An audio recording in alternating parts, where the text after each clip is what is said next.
ऐसा नहीं है कि चीन और पाकिस्तान के कुचक्रों का भारत जवाब नहीं दे रहा है। प्रधानमंत्री नरेंद्र मोदी ने इसी को ध्यान में रखते हुए थाईलैंड और श्रीलंका का बेहद महत्वपूर्ण और अत्यंत सफल दौरा किया। इस यात्रा को चीन की घेराबंदी के खिलाफ एक बड़े कूटनीतिक विजय के तौर पर देखा जा रहा है। प्रधानमंत्री नरेंद्र मोदी ने इस दौरे में जहां थाईलैंड के साथ एक रणनीतिक समझौता किया, वहीं श्रीलंका ने वादा किया कि श्रीलंका की भूमि का इस्तेमाल भारत के खिलाफ कभी नहीं होगा। भारत की जो नेबरहुड फर्स्ट और एक्ट ईस्ट नीतियां हैं, इसके तहत उसकी यह सफल यात्रा, प्रधानमंत्री नरेंद्र मोदी की यह सफल यात्रा कूटनीति की दृष्टि से और रणनीति की दृष्टि से बेहद महत्वपूर्ण है। कैसे, देखिए ये रिपोर्ट।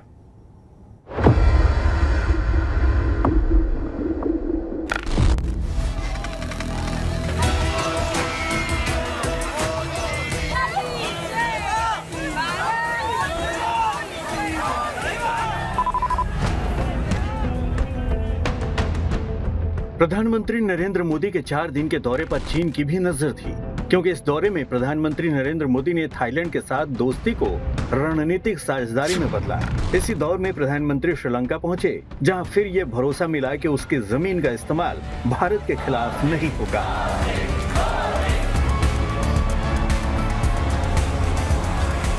प्रधानमंत्री नरेंद्र मोदी अपने दौरे के पहले पड़ाव पर 3 अप्रैल को थाईलैंड पहुंचे थे।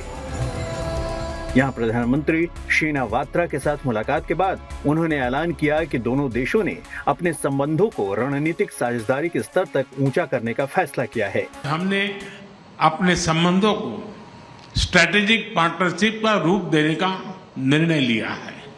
सुरक्षा एजेंसियों के बीच स्ट्रेटेजिक डायलॉग स्थापित करने पर भी चर्चा की। ये समझौता बंगाल की खाड़ी और हिंद प्रशांत क्षेत्र में भारत थाईलैंड सहयोग को मजबूत करता है, जो चीन के बेल्ट एंड रोड इनिशिएटिव के प्रभाव को संतुलित करने की दिशा में एक कदम है। इसके साथ ही उन्होंने चीन की विस्तारवादी नीतियों की आलोचना की। उन्होंने किसी का नाम नहीं लिया, लेकिन लद्दाख से अरुणाचल तक और दक्षिण चीन सागर से प्रशांत महासागर तक चीन ही है जो विस्तारवाद की नीति के तहत पड़ोसियों से झगड़ता रहता है। हम विस्तारवाद नहीं, विकासवाद की नीति में विश्वास रखते हैं। इंडो पैसिफिक ओशंस इनिशिएटिव के मैरीटाइम इकोलॉजी पिलर को लीड करने के लिए थाईलैंड के निर्णय का हम स्वागत करते हैं। 7 देशों के संगठन बिम्स्टेक की बैठक में विजन 2030 के दस्तावेज को अपनाया गया, जिसका लक्ष्य समृद्ध, लचीला और खुला बिम्स्टेक क्षेत्र बनाना है। पीएम मोदी ने चीन के प्रभाव वाले म्यांमार जैसे देश की भूकंप के बाद दिल खोलकर मदद की। अपने अगले पड़ाव पर प्रधानमंत्री मोदी 4 अप्रैल को श्रीलंका पहुंचे।